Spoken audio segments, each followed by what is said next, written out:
Lleva varias décadas vinculado a fomentos de concesiones y contratas, precisamente en el área de medio ambiente, con lo cual es un gran experto que les va a aportar muchas ideas interesantes, seguro. Y me gustaría comenzar con la misma pregunta que le he hecho a Ricardo, que es ¿cómo ve cuáles son los pilares fundamentales de las ciudades del futuro para usted? Vamos a ver. Yo primero empezaría por la parte fundamental, que son las ciudades, que son para las que trabajamos. A partir de eso, el planeta está en una situación claramente de concentración en las ciudades. ¿Y qué variables se pueden aportar? Pues muy clara, la población, primer tema. En el año 2025 vamos a vivir 5.000 millones en grandes ciudades o medianas ciudades. Eso representa un 65, aproximadamente 62% de la población. La tendencia es a un 70-75%, o sea, 3/4 partes van a vivir en las ciudades.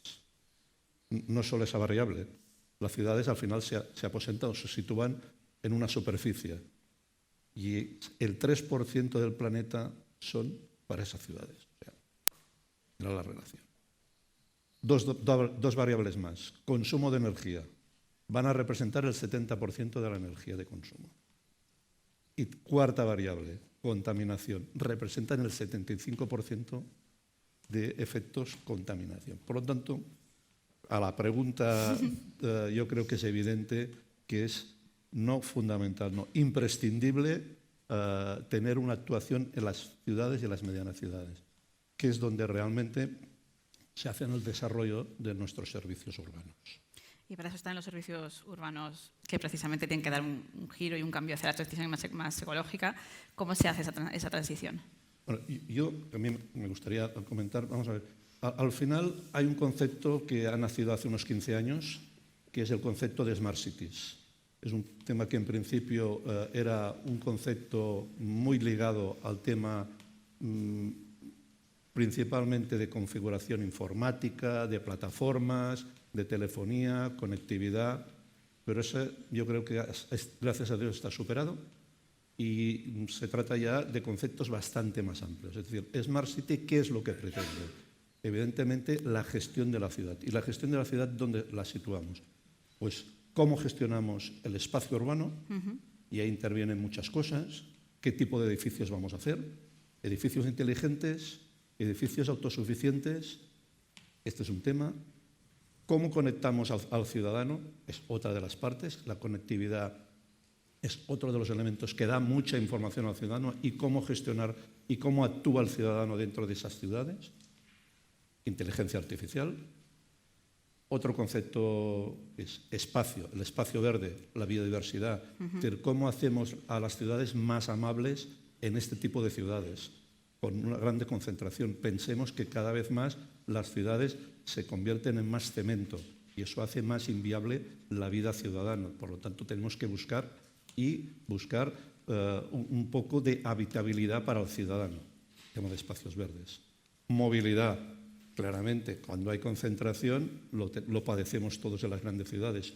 ¿Cómo hacemos una autogestión de la movilidad? Y en ese sentido hay que buscar movilidad y ahí hay que poner lo que serían las plataformas informáticas y digitales, los algoritmos y, evidentemente, la buena conciencia del ciudadano. Es mucho más cómodo coger un vehículo, eso está claro, que ir a un servicio público.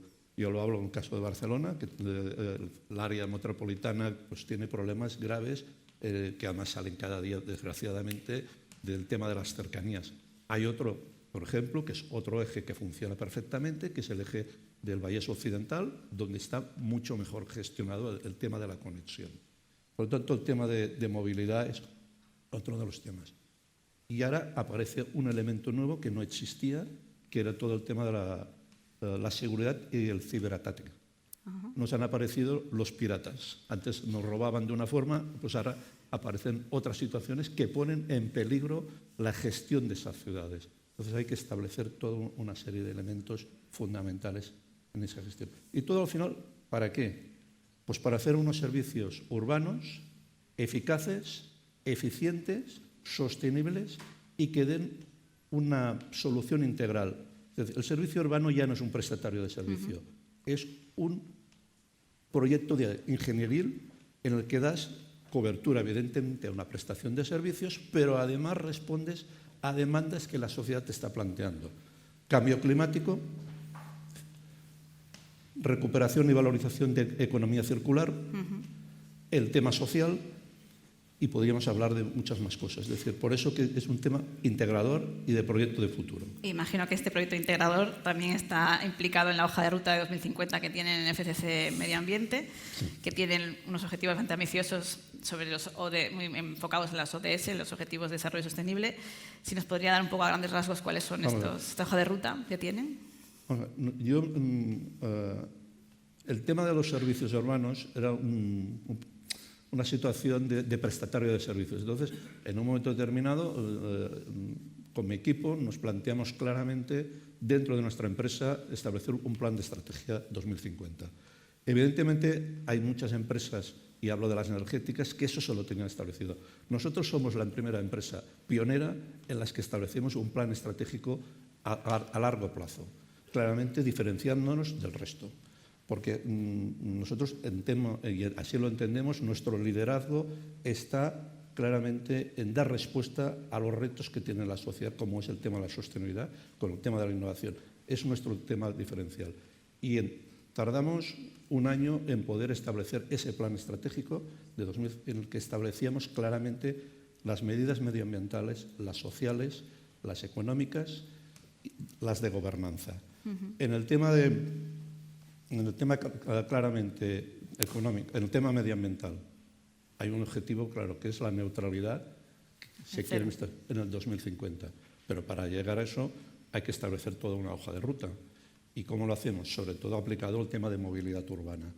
Ahí somos e intentamos fomentar con las administraciones, porque al final nos debemos a las administraciones, el convertir nuestros vehículos que se mueven, camiones y tal, en los servicios, utilizando energías limpias. Y en este caso, ir a día de hoy, evidentemente, a la utilización de energía de vehículos eléctricos. Nosotros actualmente tenemos un 20% de nuestra flota ya que es estrictamente eléctrica o recargable, pero nuestra idea es llegar al 100% de esos vehículos. Y lo que tenemos que hacer es fomentar cómo llegamos a ello. En el tema medioambiental, se han hablado de dos temas muy claros: valorización de los materiales y el otro tema es valorización energética, que la podemos entender desde plantas de incineración, y digo así, incineración, para que nadie tenga miedo, y ya rompemos de una vez por el tabú de las plantas de incineración. Segundo tema, el tema de la utilización que se ha comentado, el tema del biogás, la transformación de utilizar otros combustibles, porque esto es un mix. La energía es un mix, no se trata de tener hidráulica, nucleares, no. Claramente las energías hay que buscar una combinación de energías.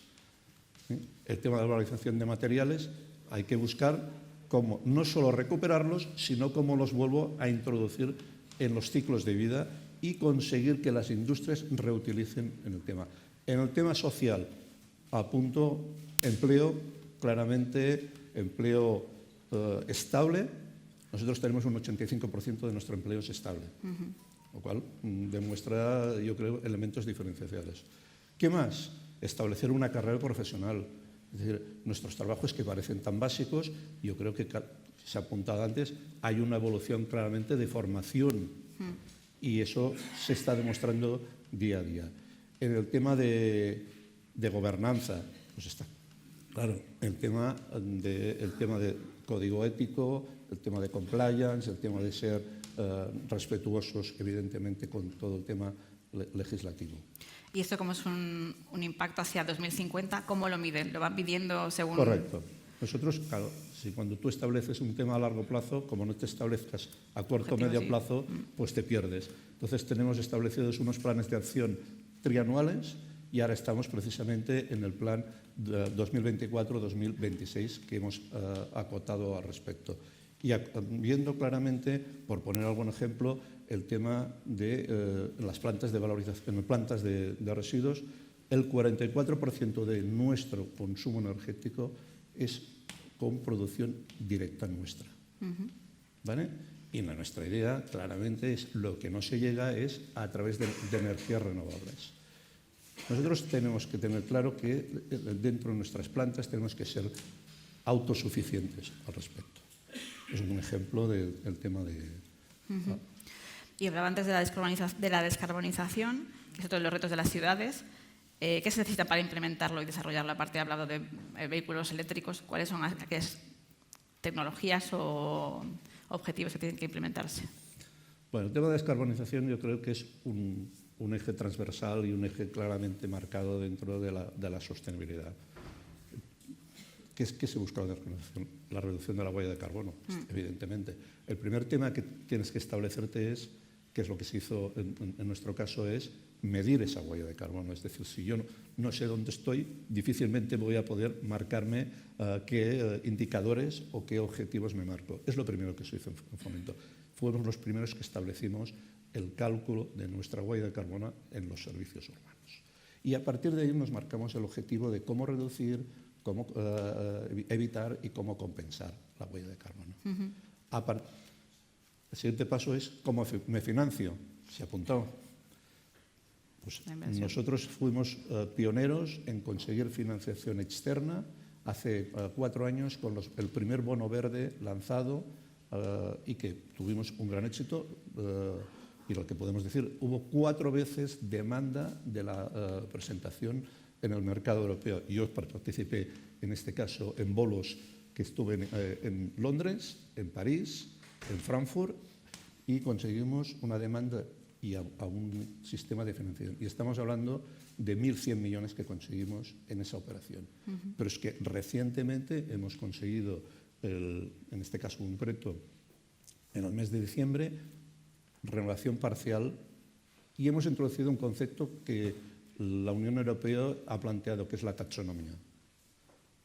Y es donde invertir claramente en nuestros servicios. Unos servicios que estaban olvidados y que no estaban en el mercado, en estos momentos hay una demanda claramente por parte de la sociedad de participar. Ahora, eso sí, que implica ser restrictivo, tener marcados claramente objetivos de cumplimientos a nivel del cambio climático.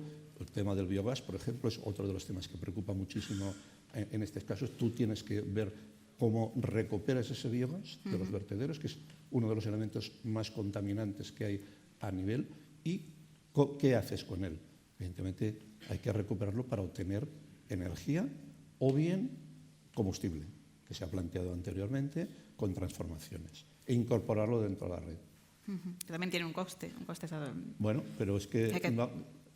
pero es así. O sea, vamos a ver, los recursos que tenemos son limitados. Y por lo tanto, al final es un concepto global. O sea, esto no es como aquel, me cuesta menos y... No es para conseguir el equilibrio.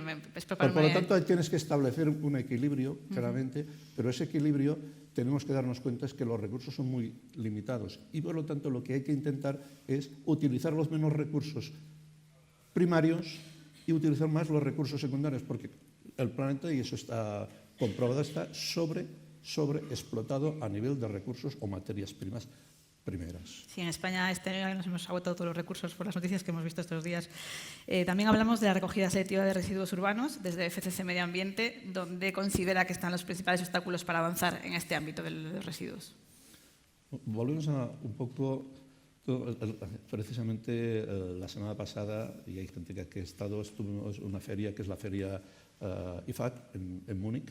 Para mí es la feria más importante que hay a nivel mundial al respecto, y comentando el tema, hemos tenido una evolución del año 81, y hablo del año 81, a fecha del 2024 muy importante.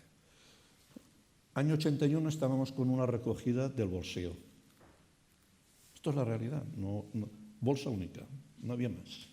Sí. No se planteaba nadie más, bolsa única, mucho más sencillo para el ciudadano, claramente. A partir de ahí se empieza la containerización. A partir del 94-95 se establecen nuevos sistemas de eficiencia de recogida con la idea de reducción de personal, que esta es la realidad. O sea, cuando tú pasas a automatizar el sistema de recogida, pasas a automatizar y se pasan a ir a recogidas con sistema de contenedores o sistemas de carga lateral o sistemas de frontolateral. Y ahora estamos en el dilema de cómo abordamos la recogida selectiva, porque Europa nos ha marcado claramente unos indicadores y unos cumplimientos que es en el 2035 el 65% de los residuos tenemos que recuperarlos. ¿Vale? ¿Y eso cómo se hace? Pues analizando, volvemos a lo mismo. Tengo que caracterizar mi residuo, ver cuál es mi composición y cómo abordo esas fracciones que tengo que, de alguna forma, recuperar. Estamos con las 5 fracciones. Es verdad que algunos municipios aún son, en España hablo, aún están reacios en ciertos temas, sobre todo en la recogida de la materia orgánica, al respecto. Pero bueno, yo creo que esto ya no tiene vuelta atrás y ganas de como contracorriente, ¿no? Pero con eso no tenemos suficiente. Y aquí se plantea el problema de la eficiencia. Estamos alrededor del 40 y pico, depende de ciudades. Podemos hablar, pues se puede llegar hasta el 52, 53, pero no llegamos al famoso 55, que es el año 2025. Tenemos que buscar más eficiencia en las 5 fracciones. Hay un tema que es fundamental, diferenciar lo que es la recogida urbana del ciudadano de la recogida comercial. Son tratamientos totalmente diferenciados. Hay que incidir en ese tema y ser valiente. Y al comercio hay que exigirle, y lo siento, otro tipo de recogida y que sea mucho más eficiente y ayude mucho más en la recogida comercial, y al ciudadano que participe lo máximo.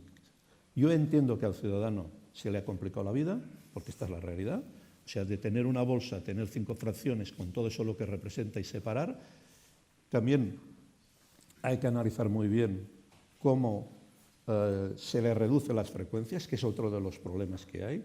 Es decir, claro, recoger 5 fracciones diarias es carísimo. O sea, esto no lo aguantan ni lo aguanta ninguna sociedad, digamos, a día de hoy. Los presupuestos de los ayuntamientos no tienen que reducir las frecuencias. Y aquí viene el famoso equilibrio de reducción de frecuencias con el tema de las fracciones. Y pensemos una cosa, al final los servicios cuestan dinero y eso hay que decirlo así. Al final los ayuntamientos solo tienen un impuesto directo, que es el IBI, después tenemos el impuesto de circulación. En algunos ayuntamientos están establecidas las tasas de recogida, en otros no, pero pensemos que esto no va a tardar mucho, que la tasa de recogida se va a establecer en los ayuntamientos. Y hay que al final plantearse que esto va a ocurrir, porque es una realidad. Y para no extenderme más, ¿cómo traspaso esta barrera a llegar a esto? Pues tenemos que recoger otras fracciones. Y volvemos a la caracterización del residuo. ¿Y cuáles son? La textil. Hasta ahora son como aportaciones voluntarias. Sí. Pues esto hay que buscar otro tipo. Está muy bien las aportaciones voluntarias, pero hay que hacer algo más. Y tenemos que ir a otro tipo de residuos. Y después el tema que es la famosa disyuntiva de aplicación de contenedores o puerta a puerta en las grandes ciudades. Es muy complejo. Hay que analizar ciudad por ciudad y las configuraciones urbanas al respecto. Y ahí tendremos que volver a pedir a la ciudadanía su participación y su apoyo. Quería precisamente que concluyera con eso. ¿Cómo se consigue el compromiso social de la ciudadanía? Pues yo creo porque además está dentro de la estrategia también. Con la conciencia propia del ciudadano, dándose cuenta de que si quiere un planeta mejor, si quiere más calidad de vida en su ciudad, y que se dé cuenta que al final esto es una cosa de todos, no de uno. Esto no es una cosa de ayuntamiento de las empresas. Al final yo también soy ciudadano y todos tenemos que participar y ser conscientes de que esto es un camino en el que nos hemos comprometido todos al respecto. Y es un problema de compromiso y de conciencia. Pues muy bien. Y quería también finalizar, como con el anterior interviniente, que me diera esa visión de futuro, parece que estamos a las puertas ya, parece que estamos hablando de la ciudad del futuro, pero ya estamos, son ciudades ya que estamos caminando hacia ellas. ¿Cómo ven desde FCC Medio Ambiente que será ese trabajo de las ciudades? ¿Cómo trabajarán esas ciudades del futuro? ¿Cómo se imagina que será? Porque lleva tantos años que imagino que habéis dado tantos cambios en esta trayectoria tan grande. Vamos a ver, al final estamos en una transformación continua. Sí. Y además el tema es que cada vez esa transformación es más a corto plazo. Esto es una evolución constante. Y no solo en esto, en cualquier proceso industrial se está viendo. O sea, lo que antes podía durar 10-15 años, esto se ha reducido a ciclos muy cortos y pequeños. Por lo tanto, hay una transformación constante. Hay que estar constantemente innovando Eso sí que es fundamental y tanto a nivel de administración como de empresas, yo creo que tenemos que ser muy autoexigentes en este tema. Es decir, cuando tengamos un servicio pensemos que esto me dura 10 años. No. Cuando lanzo ya tengo que estar pensando en el siguiente. Por lo tanto, máxima exigencia de innovación para, de alguna forma, responder a lo que la sociedad quiere, la excelencia en su calidad de vida. Porque esta es la realidad. O sea, que el ciudadano cada vez quiere vivir mejor en un entorno complicado, que es lo que comentaba. A máxima concentración de ciudades estamos creando un entorno más complicado. Esto es una cosa palpable y real. Por lo tanto, yo le diría que es compromiso, compromiso y compromiso por parte de las empresas. Pues muchísimas gracias por sus palabras y me quedo con eso de que hay que hacer un compromiso no solamente de los profesionales, sino también los ciudadanos para llegar a estos objetivos. Muchísimas gracias. Muchas gracias.